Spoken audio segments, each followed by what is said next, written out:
Hello bachchon, let's see this question. The precursor cell of meiosis are A. Somatic cells, B. diploid sex cells, C. haploid sex cells या D.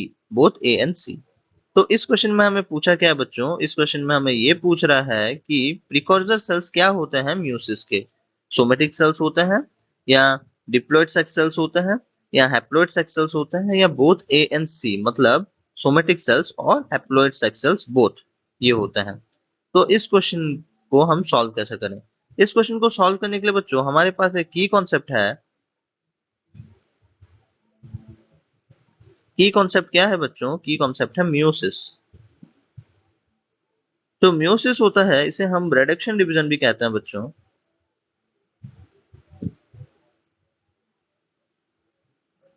Meiosis को हम reduction division क्यों कहते हैं? क्योंकि अगर हम एक मदर सेल लेते हैं, मान लीजिए ये एक मदर सेल है और ये मदर सेल डिवाइड कर रहा है into daughter cells through the meiosis, तो एक मदर सेल से हमें 4 डॉटर सेल्स मिलेंगे बच्चों, कुछ ऐसे। ठीक है बच्चों, सॉरी मैंने यहाँ पे इनका प्लॉइडी लिख दिया। तो ये कुछ ऐसे मदर्स डॉटर सेल्स मिलेंगे बच्चों।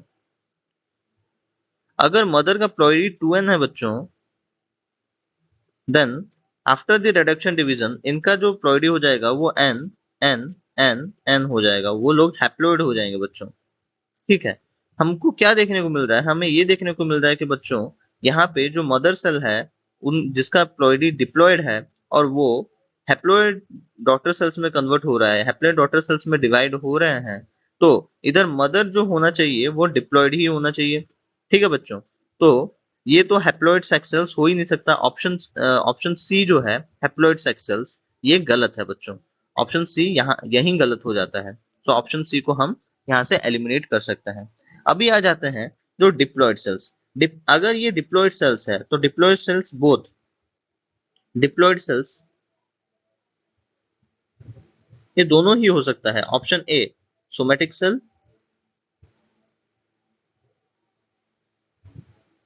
और option B diploid sex sales.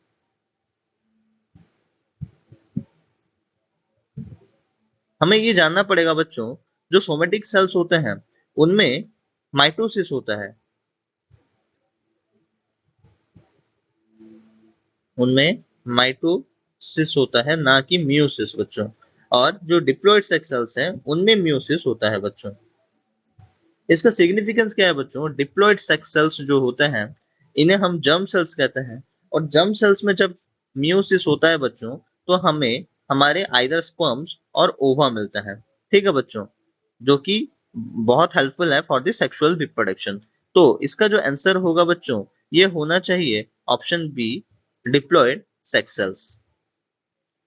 Meiosis का जो प्रिकर्सर होता है बच्चों वो डिप्लॉयड सेक्स सेल्स होता है, वो सोमेटिक सेल्स नहीं होता, ना ही वो हैप्लॉयड सेक्स सेल्स होता है। हैप्लॉयड क्यों नहीं?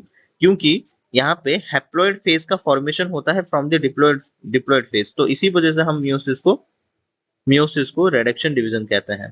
तो हैप्लॉयड सेक्स सेल्स तो हो ही नहीं सकता। और सोमेटिक सेल्स क्यों नहीं बच्चों? क्योंकि सोमेटिक सेल्स में माइटोसिस होता है बच्चों, और इसका जो फंक्शंस होता है वो डिफरेंट होता है then the diploid sex cells. Diploid sex cells में बच्चों होता है meiosis to form the haploid sperms और ova in case of human, और अदर एनिमल्स में जो डिप्लॉयड सेक्स सेल से वो फॉर्म करता है haploid phase of the life.